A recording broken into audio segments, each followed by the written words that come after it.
Hello everyone. तो कैसे हैं आप सभी लोग। स्वागत है आप लोगों का इस यूट्यूब चैनल पर। और आज की इस वीडियो में हम डिस्कस करेंगे क्लास 7 की साइंस का चैप्टर नंबर 2 जिसका नाम है न्यूट्रिशन इन एनिमल्स। इस चैप्टर के हम आज क्वेश्चन आंसर्स देखेंगे। तो शुरू करते हैं आज का लेसन।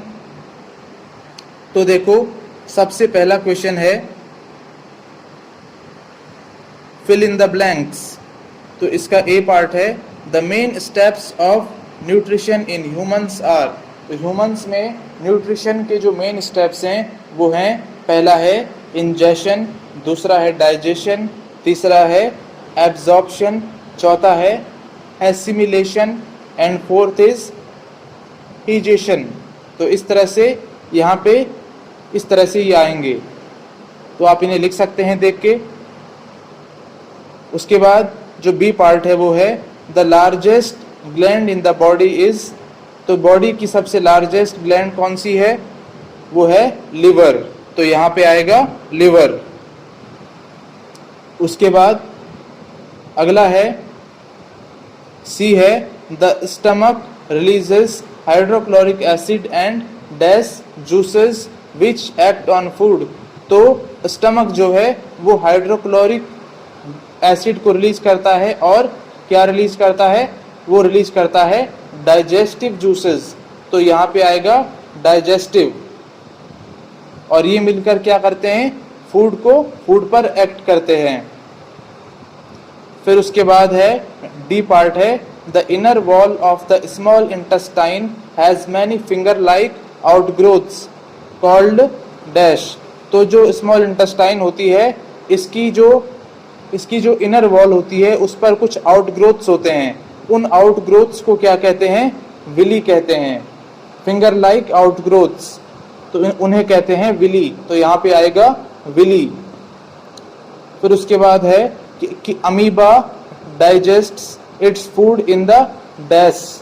तो अमीबा अपने फूड को डाइजेस्ट करता है फूड वैक्यूल में। तो यहाँ पे आएगा food vacuole.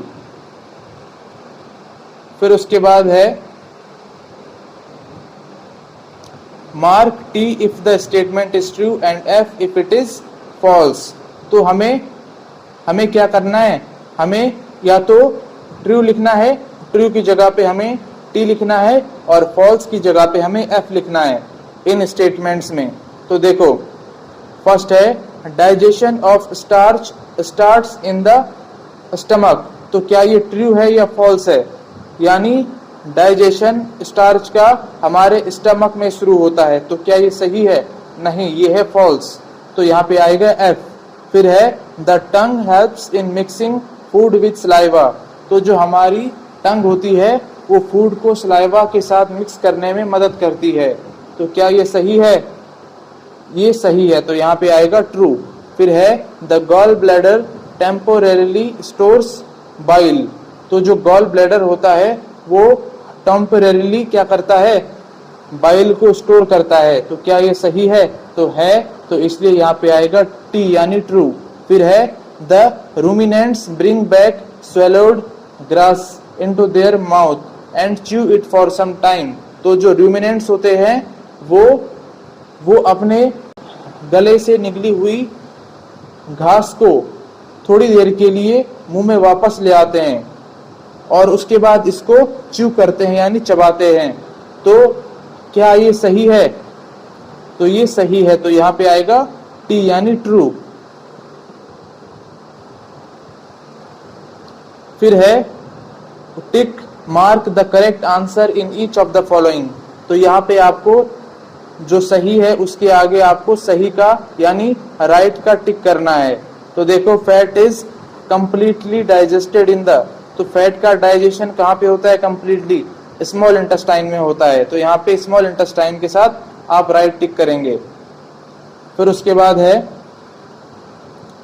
Water from the undigested food is absorb mainly in the. तो अनडाइजेस्टेड फूड से जो वाटर होता है वो एब्जॉर्ब कहाँ पे किया जाता है, वो लार्ज इंटेस्टाइन में एब्जॉर्ब किया जाता है। इसलिए इसको आप टिक करेंगे।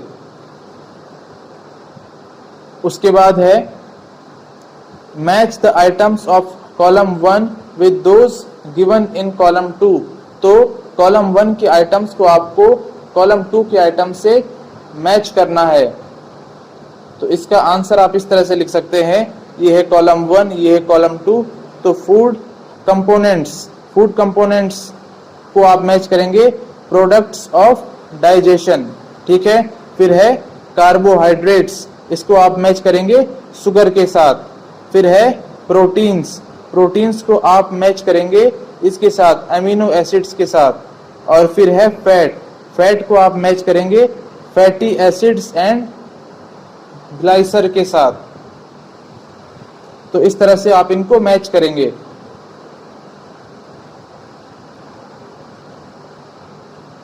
फिर उसके बाद है what are villi, what is their location and function. तो विली क्या है और वो कहाँ लोकेटेड होते हैं और उनका क्या फंक्शन है, ये आपको बताना है। तो इसका आंसर होगा villi are finger like outgrowths. Villi क्या होते हैं, फिंगर की तरह आउटग्रोथ्स होते हैं इन द स्मॉल इंटेस्टाइन में ऑफ आर डाइजेस्टिव सिस्टम, हमारे डाइजेस्टिव सिस्टम के। तो हमारे डाइजेस्टिव सिस्टम के स्मॉल इंटेस्टाइन में कुछ फिंगर लाइक आउटग्रोथ्स होते हैं जिन्हें विली कहते हैं। It increases the surface area of absorption of the digested food. और ये क्या करते हैं, सरफेस एरिया इंक्रीज करते हैं किसका, एब्जॉर्प्शन का, of the digested food, digested food के एब्जॉर्प्शन का सरफेस एरिया इंक्रीज करते हैं विली। उसके बाद है where is the bile produced. तो बाइल कहाँ पे प्रोड्यूस की जाती है, which component of the food does it help to digest. और ये फूड के कौन से कंपोनेंट को डाइजेस्ट करने में मदद करता है। तो इसका आंसर होगा bile juice is produced in the liver and it helps in the digestion of fats by breaking large fat globule into small ones. तो जो बाइल जूस है जो कि लिवर में प्रोड्यूस होता है, ये हेल्प करता है डाइजेशन में फैट्स के। और ये किस तरह से हेल्प करता है, ये लार्ज फैट ग्लोब्यूल को स्मॉल फैट ग्लोब्यूल्स में ब्रेक कर देता है, यानी तोड़ देता है। फिर उसके बाद है क्वेश्चन नंबर 7 और ये है name the type of carbohydrate that can be digested by ruminants but not by humans, give the reason also.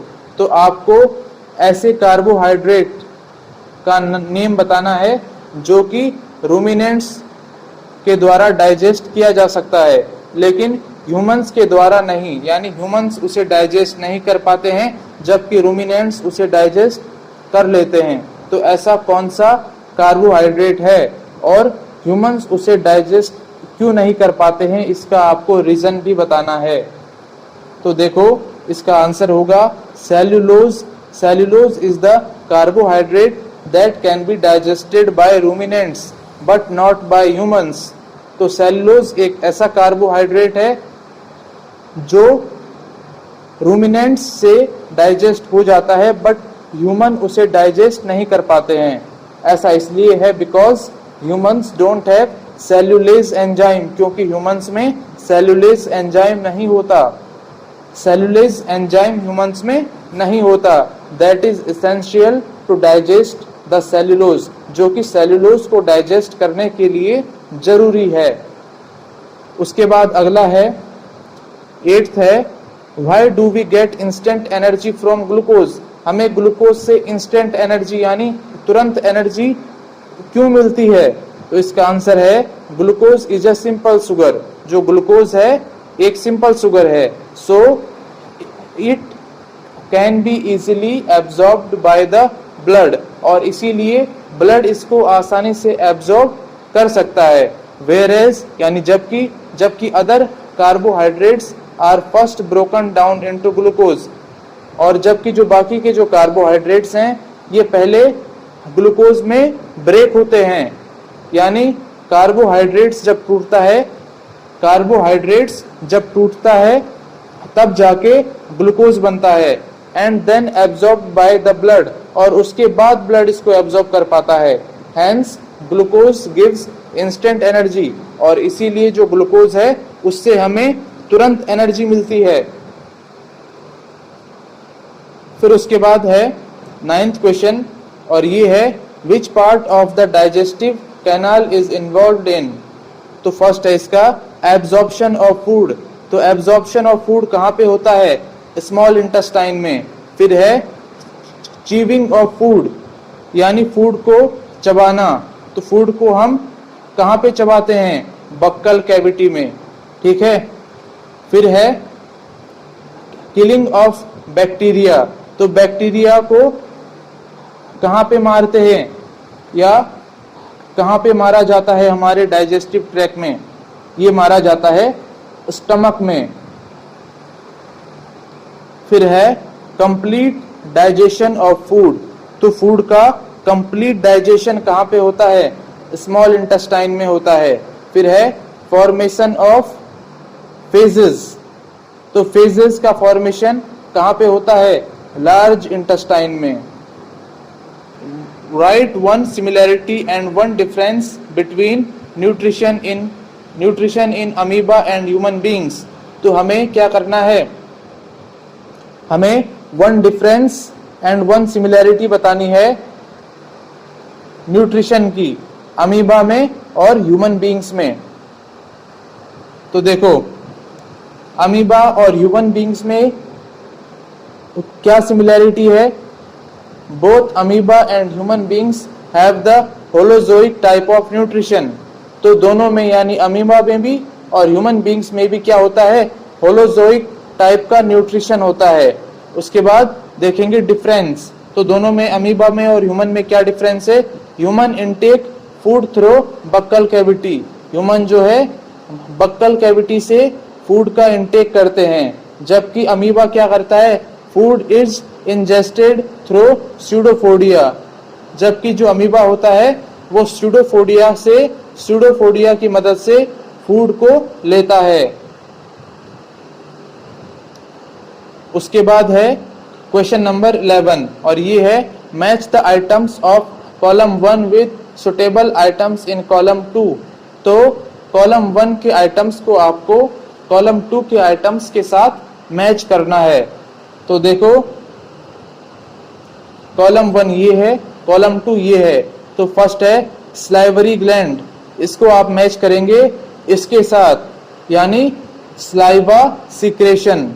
फिर है स्टमक, स्टमक को आप मैच करेंगे एसिड रिलीज के साथ।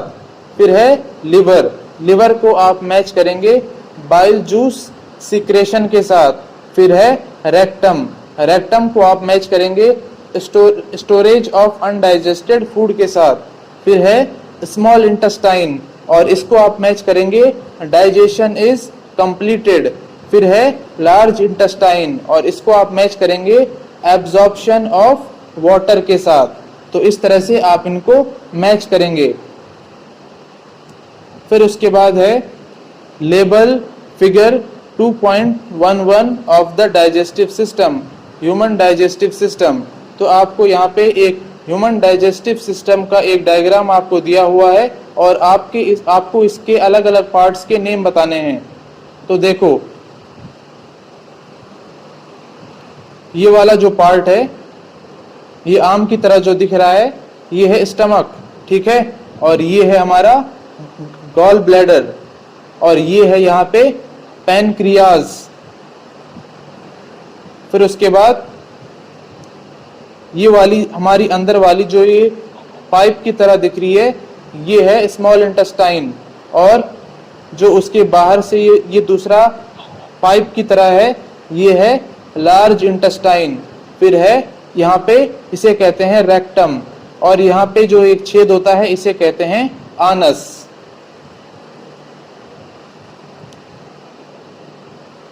फिर उसके बाद है can we survive only on raw leafy vegetables और ग्रासेस डिस्कस।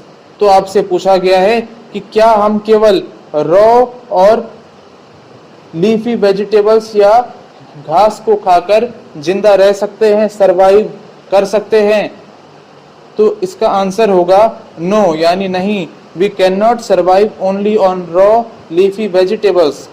हम केवल रॉ यानी कच्ची और लीफी वेजिटेबल्स को खाकर हमेशा जिंदा नहीं रह सकते हैं, बिकॉज दे कंटेन सेल्यूलोज, क्योंकि उनमें क्या होता है, सेल्यूलोज होता है, which can not be digested by us, हम जिसे डाइजेस्ट नहीं कर सकते हैं, due to lack of cellulase enzyme in our body.